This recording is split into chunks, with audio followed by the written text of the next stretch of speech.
Welcome back, everybody, for another Granogen Deep Dive. Today, we're diving into something pretty fascinating, using ultrasound for skin rejuvenation.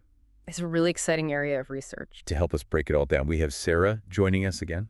Always happy to be back. Sarah, you always do a fantastic job of explaining the science behind beauty and wellness. So what can you tell us about this whole ultrasound thing? Well, when we talk about ultrasound for skin rejuvenation, we're talking about micro-focused ultrasound, or MFU. Okay, MFU. Mhm. So is that like the same kind of ultrasound they use during pregnancy? It is similar in the sense that it uses sound waves, Look. but with MFU, the sound waves are highly focused. Hmm, Like, imagine a magnifying glass focusing sunlight onto a tiny point. okay. But instead of light, we're using sound energy and targeting it to precise points beneath the skin's surface. Interesting. So we're basically zapping our skin with a tiny but powerful beam of sound. Exactly. And what's really interesting is that the MFU energy actually bypasses the top layers of your skin. Yep. It goes deeper, targeting areas like the dermis and even a deeper layer called the SMAS. The SMAS. Yeah, it's a layer of tissue that acts like a support system for your facial muscles. Fascinating. So what happens when this focused ultrasound energy hits these deeper layers of skin? So the energy heats the tissue to a pretty high temperature. Oh. How high are we talking? High enough to cause what we call controlled thermal damage. Controlled thermal damage. That sounds a little intense. It does sound a bit dramatic, I know. Yeah. But it's actually a very carefully controlled process. And it's this process that triggers your skin's natural healing response. So we're basically damaging our skin on purpose to make it look younger. Well, sort of. It's more like we're giving it a little nudge to kickstart the rejuvenation process. Okay, so how does a bit of controlled damage translate into younger-looking skin? It all comes down to collagen. Collagen, the building block of youthful skin. Exactly. The heat from the MFU causes the existing collagen in your skin to contract or tighten. It's like a spring recoiling, and this tightening gives an immediate lift. So it's like a non-surgical facelift. You could say that. And the best part is this lifting effect isn't temporary. That was good. The heat also triggers your body to start producing new collagen. Even better. It's like the MFU is sending a signal to your skin saying, hey, time to repair and rebuild. So it's tricking my body into thinking it needs to make more collagen. You got it. And as your body produces more collagen, your skin becomes firmer, smoother, and more youthful looking over time. That's incredible. Are we talking about any particular type of MFU device here, or is this a general concept? There's a specific type of MFU technology that's really exciting. It's called Ultherapy. Ultherapy. And what makes Ultherapy unique is that it uses visualization. Visualization. What does that mean? It means that doctors can actually see the different layers of your skin during the treatment. Whoa, really? Yeah, so they can precisely target the ultrasound energy to where it's needed most. So they can make sure they're hitting the SMAS or the dermis? Exactly. And that level of precision really maximizes the results and minimizes any risks. Wow. So are there different types of Ultherapy, or is it a one-size-fits-all kind of thing?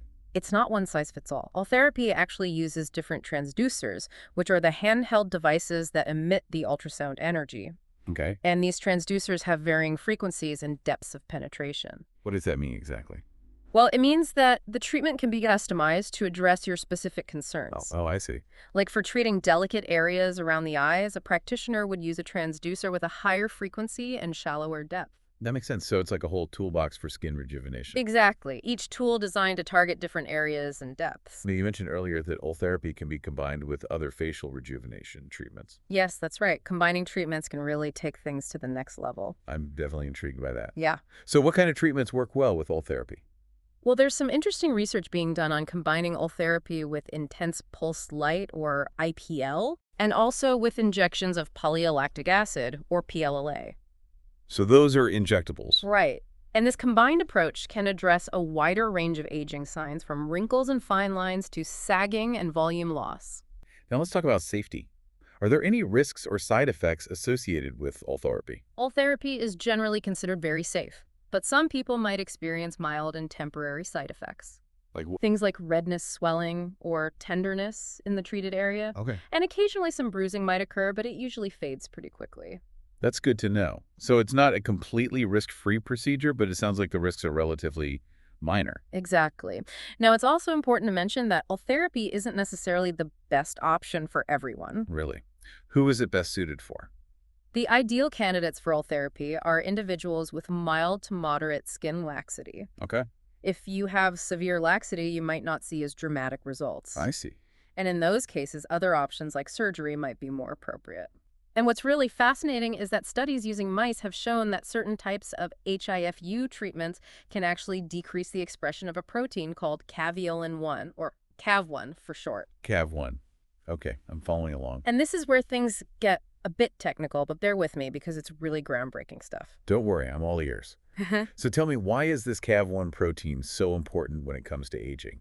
Well, CAV1 plays a role in cellular aging, and high levels of it have been linked to a decrease in the production of collagen and elastin. Collagen and elastin, two of the most important proteins for youthful skin. Exactly. They're the dynamic duo that keeps our skin firm, plump, and elastic. So by reducing CAV1 HIFU, could potentially boost collagen and elastin production.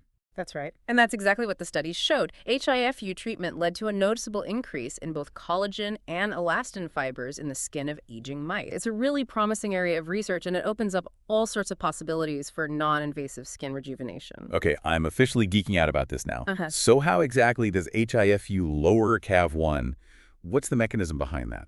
To understand that, we need to delve into the world of cellular communication. It turns out that CAV1 can increase the activity of another protein called P53. P53, the guardian of the genome. That's the one. It's a protein that plays a crucial role in protecting our cells from damage. So it's a good thing, right? It is, but like many things in biology, it's a bit more complicated than that. All right. While P53 is essential for preventing cancer, it also seems to play a role in cellular aging. Interesting. So having too much P53 activity could actually speed up the aging process. That's what current research suggests. And here's the connection to CAV1. CAV1 can actually increase P53 activity. So by reducing CAV1 HIFU, might be disrupting this chain of events and creating a more youthful environment for our cells. Exactly. And it does this by decreasing the interaction between CAV1 and other proteins that influence P53 activity. So HIFU is not just about heat and collagen contraction. It's also about tweaking these intricate cellular pathways to fight aging on a deeper level. It's not a magic eraser for all signs of aging. Right. It's important to have realistic expectations. Exactly. It's a tool that can help you achieve your aesthetic goals, but it's not a substitute for a healthy lifestyle and good skincare habits. So it's all about working in harmony with your body, not trying to fight against it. Exactly. And I think that's a really important message to emphasize. Now, I know we focus mainly on facial rejuvenation today, but I'm curious, is Ultherapy used for other parts of the body as well? It is. Researchers are exploring its use for tightening and lifting skin on the neck, chest, upper arms, thighs, and even knees. So it's like a full-body ultrasound makeover. You could say that. It's all about stimulating collagen production to improve firmness and elasticity no matter where it's applied. Now, what about combining Ultherapy with other body contouring treatments? Is that something that's being looked into? Yes, definitely. Combining Ultherapy with things like radiofrequency or laser therapies could really enhance results and offer a more comprehensive approach to body contouring. Wow, so the possibilities are pretty much endless. It seems that way. The field of non-invasive aesthetics is constantly evolving, and I'm excited to see what the future holds. Me too. It's amazing to think that we can use sound waves to rejuvenate our skin and potentially even reverse the signs of aging. It is. It's a testament to the power of science and innovation and the incredible things we can achieve when we harness the forces of nature. So we've talked about how effective Ultherapy can be on its own, but I'm wondering, can we take it even further? You mean boost the results even more? Exactly. Like, can we combine it with other things to really maximize the benefits? Absolutely. That's actually a really exciting area in aesthetics right now. Oh, really? Combining Ultherapy with certain procedures can create what we call a synergistic effect. Synergistic effect. Yeah, it basically means that the combined outcome is greater than the sum of its parts. So it's like a 1 + 1 = 3 kind of situation. Exactly. The treatments work together to enhance each other's effects. That's so cool. So what kind of treatments can we combine with Ultherapy? Well, one really promising combination is Ultherapy with intense pulsed light, or IPL. Okay, IPL. I've heard of that. What does it do? IPL uses a broad spectrum of light to target different skin concerns. Like what kind of concerns? Things like pigmentation irregularities, sunspots, age spots, and broken capillaries. So it's good for improving skin tone and texture. Exactly. It can really help even out your complexion. And how does that work with Ultherapy? Well, think of it this way. IPL addresses those surface-level imperfections, while Ultherapy works its magic deeper down. So it's like a two-pronged approach. Hmm. We're tackling aging from both the inside and the outside. Precisely. It's a more comprehensive way to achieve overall facial rejuvenation. That makes a lot of sense. Now, what about injectables? I've heard that Ultherapy can be combined with those too. Yes, that's right. One injectable that's showing promising results when combined with Ultherapy is polylactic acid, or PLLA. PLI, what is that exactly? It's a biostimulator, which means it stimulates your body's own natural collagen production. Oh, wow. So it's not like a filler that just adds volume. Right? PLA actually encourages your body to create its own collagen, so the results are more gradual and natural looking. And how does that complement Ultherapy? Well, Ultherapy provides the lifting and tightening effect, while PLA helps restore volume loss and improve skin quality. So it's like a dynamic duo for anti-aging. Exactly. And because they work in different ways, they can really enhance each other's effects. That's amazing. Hmm. Now, I'm curious about the timing of these treatments. Does it matter which one you do first? It absolutely does. The order in which these treatments are performed is crucial. Okay. For example, performing IPL too soon after Ultherapy could increase the risk of post-inflammatory hyperpigmentation. Post-inflammatory hyperpigmentation. Yeah, it basically means a darkening of the skin. Oh, that doesn't sound good. No, it's not ideal. One really interesting area of research is using HIFU to target the fibrous septa in subcutaneous fat. Fibrous septa. What are those? They're basically bands of connective tissue that contribute to the appearance of cellulite. Ah, cellulite. Yeah. The bane of many people's existence. I know, right?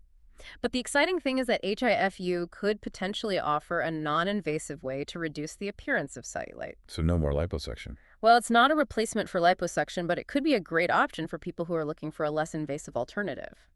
Well, Sarah, this has been an absolutely fascinating conversation. Thank you so much for sharing your insights with us today. It's been my pleasure. I always enjoy talking about the science behind beauty, and I hope this information has been helpful for our listeners. I'm sure it has.